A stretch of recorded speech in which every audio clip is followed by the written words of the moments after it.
નમસ્કાર, જય માતાજી, જય દશારામ બાપા, જય ભગીરથ દાદા। અત્યારે સમગ્ર ગુજરાતમાં અને ગુજરાતની બહાર પણ નવલી નવરાત્રિ અને મા અંબાની આરાધના એના દિવસો ચાલી રહ્યા છે।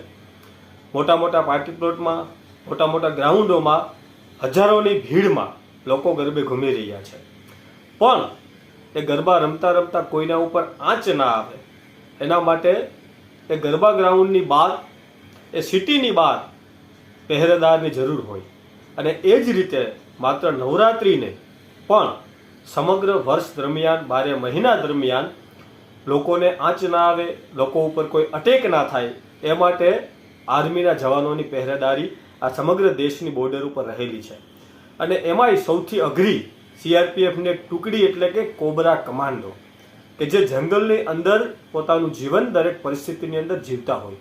તો એવો જ એક કોબરા કમાન્ડો આપણા ક્ષત્રિય સગર સમાજનો વીર શહીદ દિલીપ શીર, ભાણવડ તાલુકાના ઝારેરા ગામનો એ નવલો તરવરીયો યુવાન કે જેમણે બહુ જ નાની ઉંમરે આ દેશ માટે પોતાના પ્રાણ છે ન્યોછાવર કરી દીધા। અને આજે એ શહીદી હોરી એના જોત જોતામાં 2 વર્ષના વાણા વીતી ગયા છે। ત્યારે આજે આ 27 તારીખ અને 9મો મહિનો ભાઈ અને મિત્ર કે જેમની અંતિમ યાત્રામાં એમનો પાર્થિવ દેહ જ્યારે અમદાવાદથી એમના વતન ઝારેરા સુધી એમના પાર્થિવ દેહ સાથે રહેવાનો મોકો પણ મને મળ્યો હતો। તો આજે દિવસને યાદ કરું છું અને ભાઈ દિલીપને કોટી કોટી નમન કરું છું।